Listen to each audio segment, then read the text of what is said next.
ஒரு சர்ச்சுக்கு போனேன் ஜெபம் பண்ணலான்ட்டு. அங்கே ஒரு பேயை துரத்திட்டு இருந்தாங்க 2-3 மூப்பர்கள். சரி எப்படி துரத்துறாங்கன்னு பார்த்தேன். ஒரு மூப்பர் வந்தாரு, முடிய பிடிச்சார், அல்லேலூயான்னாரு. சீ கையேடு, அந்த பேய் சொல்லுது,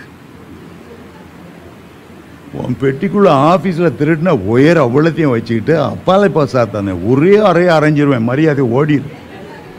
மூப்பர் ஓடியே போயிட்டார். இந்த மூப்பர் ஓடின தெரியாம அடுத்த மூப்பர் வந்தார்.